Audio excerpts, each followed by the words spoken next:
I haven't really looked into exactly how the whistleblower passed away here, allegedly unaliving himself, but with everything that's been going on in the aviation industry, to me, from like the little bits I've read, it sounds more like an assassination.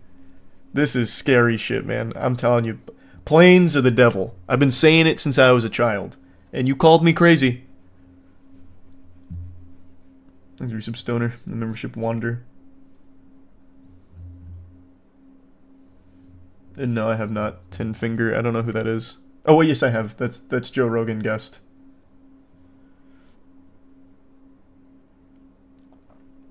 And yeah, of course, I know the Stalker games. John Barnett, who had worked for Boeing for 32 years until his retirement in 2017, in the days before his death, he had been giving evidence in a whistleblower lawsuit against the company. Boeing said it was saddened to hear of Mr. Barnett's passing. The Charleston County coroner confirmed his death to the BBC on Monday. It said the 62-year-old had died from a self-inflicted wound on March 9th, and police were investigating. Mr. Barnett had worked for the U.S. plane giant for 32 years. From 2010, he worked as a quality manager. In 2019, Mr. Barnett told the BBC that under-pressure workers had been deliberately fitting substandard parts to aircraft on the production line. He also said he had uncovered serious problems with oxygen systems, which could mean 1 in 4 breathing masks would not work in an emergency. He said soon after starting work in South Carolina, he had become concerned that the push to get new aircraft built meant the assembly process was rushed and safety was compromised, something the company denied. Later told BBC that workers had failed to follow procedures intended to track components throughout the factory, allowing defective components to go missing. He said in some cases, substandard parts had even been removed from scrap bins and fitted to planes that were being built to prevent delays on the production line. And he also claimed that tests on emergency oxygen systems due to be fitted to the 787 showed a failure rate of 25%, meaning that 1 in 4 could fail. So he was exposing a lot, clearly, and now he is dead. Seems fishy. Seems very fishy. He's the Prime Kings and couldn't pick a name. He's a resub Sebi. Enjoy Monster Hunter, Calvin. At the time of his death, Mr. Barnett had been in Charleston for legal interviews linked to that case. Last week, he gave a formal deposition in which he was questioned by Boeing's lawyers before being cross-examined by his own counsel. He had been due to undergo further questioning on Saturday. When he did not appear, inquiries were made at his hotel. He was subsequently found dead in his truck in the hotel car park. Speaking to BBC, his lawyers described his death as tragic. In a statement, Boeing said, "We are saddened by Mr. Barnett's passing and our thoughts are with his family and friends. His death comes at a time when production standards at both Boeing and its key supplier, Spirit Aerosystems, are under intense scrutiny. This follows an incident in early January when an unused emergency exit door blew off a brand new Boeing 737 MAX shortly after takeoff from Portland." What interesting timing for him to kill himself. Surely a coincidence. Yeah, he was a Boeing whistleblower, actively engaged in a lawsuit against Boeing.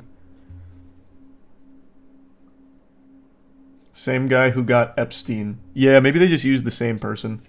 It's just one guy. The planes are starting to fall apart. And Mr. Barnett was trying to expose the truth. Boeing took him out. I think that's what happened here. Yeah, we're going to do Siege later tonight. Thanks to membership Fireground. And not yet Fireground. Usually on Sunday. Thanks, Bowden. No, I didn't see that episode on Boeing. And yeah, I did see that one, Dub. Well, rather, I saw it being covered. Oh, is that about the cannibal thing? I saw the headlines for the cannibal. I haven't read about it or anything. And yeah, I heard about the body being driven to the bank to take money out. Thanks, membership Prodigy. I'm really confused. If the planes are falling apart and they were going to be exposed, is it deliberate? Well, yeah, I think so. Most people would read this and conclude that this was likely a murder. He was engaged in a very important lawsuit with Boeing. And now, obviously, it can't finish because he's dead.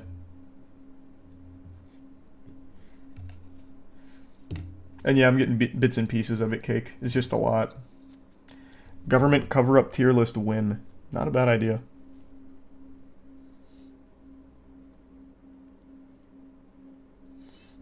What does Boeing gain from having their planes falling apart? Well, they don't gain anything from that. What they gain is by saving money on the construction as well as meeting strict deadlines for the production line, which is something Barnett was mentioning a couple times throughout this. So like in an effort to be like quick, meet those deadlines on the assembly line, they would use substandard parts, which is why shit keeps falling apart. They don't necessarily gain from having their planes fucking combust in the air, but it is good for business if they're saving money and meeting these strict timetables. I missed that one, Urban. That's cute, though. And that is sad, Lucas. Temu parts? It actually sounds like worse than Temu parts. Like here it says they were going into the bin from scrap bins and fitting them to the planes. You'd be better off buying from Temu. And have not done that, Vincenzo. Thanks for resub run. Corner cutting everywhere with manufacturing, maintenance, and pilot training. Pilot training's a big one, too. We went over this a few times, but you remember when those, like, what was it, 787 Maxes or 737 Maxes? I don't remember. But, like, that new model that kept falling out of the sky and fucking blowing up.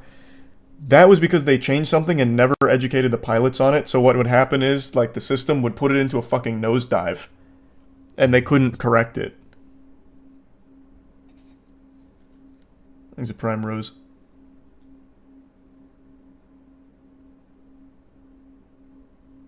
Once they went from engineering leadership to business leadership, it all went to shit.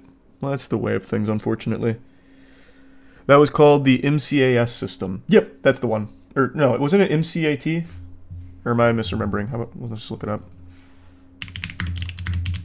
MKAS. You were right. Hey, congrats on the 14-year anniversary meditation. Hope the channel's going well. I'm surely supposed to be on a site working for Boeing. They're building a bunch of new hangars in Florida. It's another place to halfway assemble planes. Cool. Have fun. Yeah, a few of them, Jake. And we've gone back to some of the older ones, like the pizza one.